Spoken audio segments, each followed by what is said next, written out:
Hoje, o que você entende como sendo o karma? E, por exemplo, reencarnar no Brasil.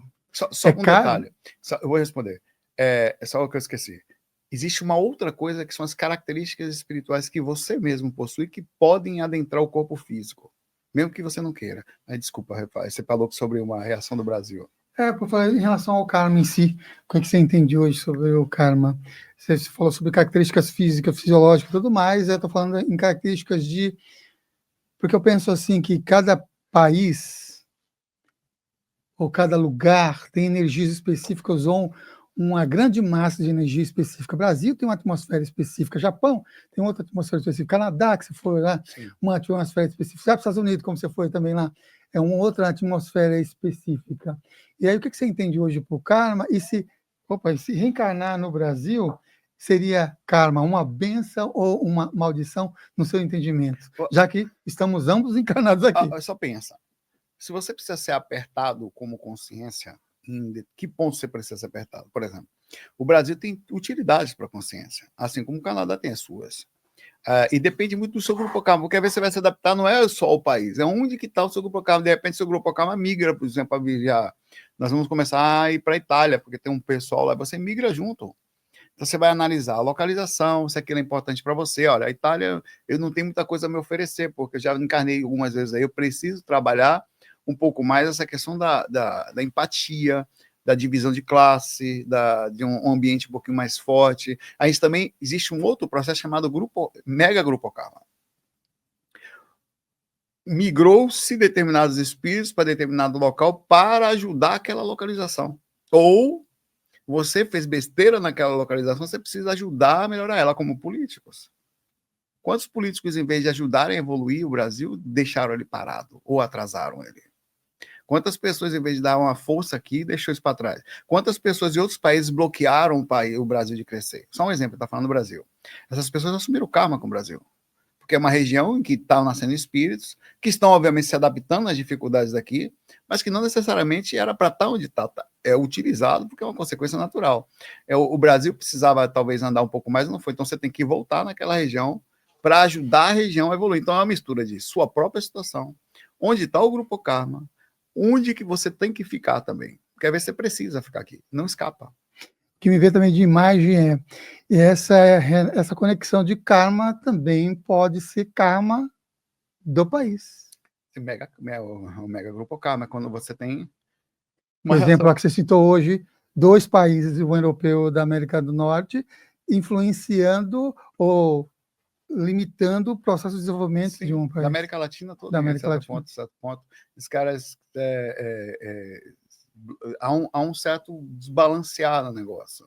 É lógico que vem de longe, tem outros fatos históricos, da onde que o processo aconteceu desde o começo, mas isso vai vindo em um processo em cadeia. Você para ver que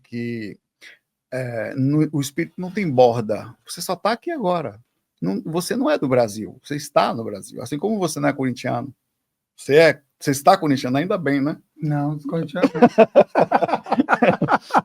Você está. Então é um processo temporário. Daqui a pouco você vai nascer lá na África, na Suíça. Meu pai morava aqui no Brasil, hoje mora em Lausanne, na Suíça. Metida, besta. Tipo, tá aqui, sei lá, com a gente. Né? Meu irmão nasceu aqui no Brasil, foi pro Canadá. Que corno. Ele veio para cá, sofrer com a gente aqui. Eu disse, não, vim para cá. Outra pergunta assim, interessante. Seria um desvio de encarnação desviar do país, às vezes? Muitas vezes, sim. Às vezes é irrelevante. Mas você pensa, você nasce num determinado país, você tem um karma com o país. Já parou para pensar que tem gente que não consegue sair proposital? Não quer dizer que todos, pelo amor de Deus, mas que seria injusto. O cara lascou o país em uma encarnação, ele nasce para ajudar o país, ele foge. Primeira oportunidade, ele vai embora. Então, assim, eu acho que vai continuar evoluindo, mas e você sabe que de uma encarnação de 100%, a mediana é até entre 20% e 40% de execução. Que você vai fazer, o resto você vai desviar mesmo, não vai ter filho, não vai conseguir resolver as situações emocionais que precisavam, vai mudar, ou era para estar com uma determinada pessoa, ou ter feito determinada coisa, não fez. Então, é normal o desvio. Sabe que eu confabulava comigo, falava, não vou casar e não vou ter filhos. Só fui decidir isso depois de uma experiência de quase morte, depois de um EQM também. Tem que... Às vezes a vida sacode a gente para a gente acordar e fazer aquilo que... Existe uma possibilidade bem forte do seu grupo karma tirar você da encarnação se você fazer demais. Ou dar um saculejo em você para você voltar para o ponto. Fazem muito isso. Tá fazendo besteira demais, andando no gás, os caras... Ou alguma coisa acontece muito intensa, você muda a forma de pensar, ou eles tiram você da encarnação. Ó, vai dar merda. Tira logo antes que piore, porque vai cair num brau, cara, lá. Dessa forma. Eles tiram, arranca você de fora. Às vezes, não. Muita variação, assim. Eles não têm poder de decidir algumas ações do que você vai fazer, mas existe possibilidade de retirada, assim. Trazemos, você está falando do seu pai, não, hoje Suíça, seu irmão Canadá, ou seja, estavam sanguineamente falando, tem essa conexão ancestral. E a pergunta relacionada também a isso. Trazemos karmas dos nossos ancestrais, tipo, você reencarnou como Sal, Caldeirão. Veio não só o nome, mas veio todo um conteúdo específico. Pode ser também que você, por reencarnar nessa família, com esse código DNA, também trazer karma junto com isso? Não só karma, você pega toda a força do grupo familiar. Você hoje, queira você goste ou não, você é 50% dos cromossomos do seu pai e da sua mãe, não sei nem se estão na encarnação ainda. Minha mãe não está mais, mas a minha mãe continua aqui comigo. Só que minha mãe também carregava uma parte dos pais dela. E eles viveram essa vida, eles transformaram espiritualmente o próprio DNA, parte do que eles sentiam está comigo aqui. Então eu sou até certo ponto um representante deles. Representante das ações dele, mesmo que não seja um bom representante às vezes. Eu não consigo, mas eu represento. Então, assim, a gente traz, não só pela questão do DNA direto, mas pelas questões espirituais, você traz uma responsabilidade com você, sim. Você consegue, é como se estivesse interligado até certo ponto. Existem muitas filosofias, principalmente a japonesa, conectadas aos ancestrais. Eles param, eles cultuam os ancestrais, é uma coisa muito importante. Então, às vezes, eu acredito muito, por exemplo, que você deixa tanto para aqueles direta com linha sanguínea, como energeticamente também, porque não fica só preso no DNA, né? Você também transmite até para as pessoas próximas modificações no DNA dela através de informações, bons exemplos. Isso fica guardado de um jeito espiritual que não sai mais, você vai para lá de lá. Por isso que as falhas também viram karma, né? Uhum. Bom, a gente teve aqui alguns episódios relacionados a essa relação de karma, reencarnação, e alguns dos pesquisadores citavam bastante a questão do conselho kármico. E você citou aqui hoje, no nosso bate-papo de hoje, dessa entrevista, sobre sentar na mesa com um mentor guia.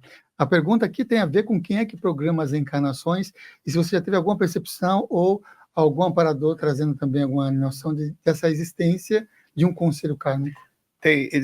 Às vezes, você tem uma resposta mais direta, mas você não sabe o que é. Exemplo, o Wagner sabe disso, ele lembra disso. Era um ano de 2004, 2003, 2000, sei lá, 2000, não lembro não.